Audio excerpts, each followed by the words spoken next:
I read this. I was reading a jazz magazine once, and this jazz writer was talking about Miles Davis's Kind of Blue album, and he was saying that he thought it was very tedious. You know, he was being like a real jazz snob and looking down on anyone who liked that album.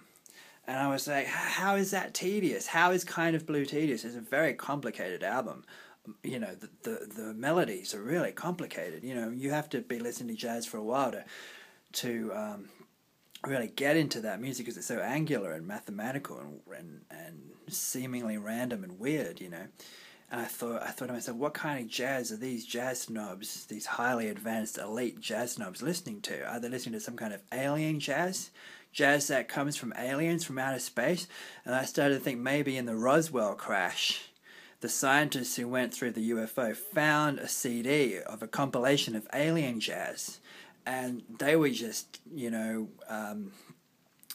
scientists from the American, the Secret Service scientists or whatever. They didn't know anything about jazz, so they gave this CD to an elite group of jazz experts, and these guys made 3 copies of it, and they said to the scientists, okay, just leave it with us, you guys can't listen to this because you guys are jazz noobs, you don't understand what's going on. And they took these recordings home.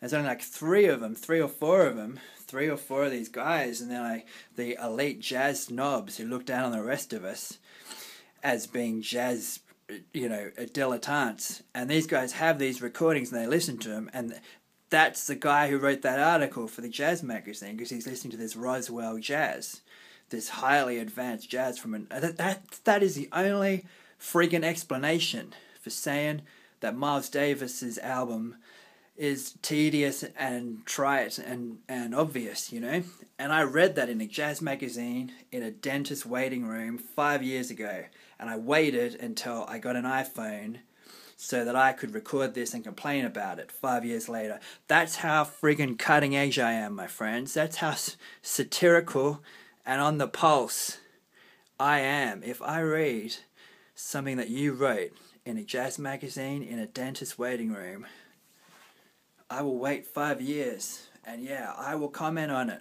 I will comment on it, my friends. That's how on it I am, you know what I mean?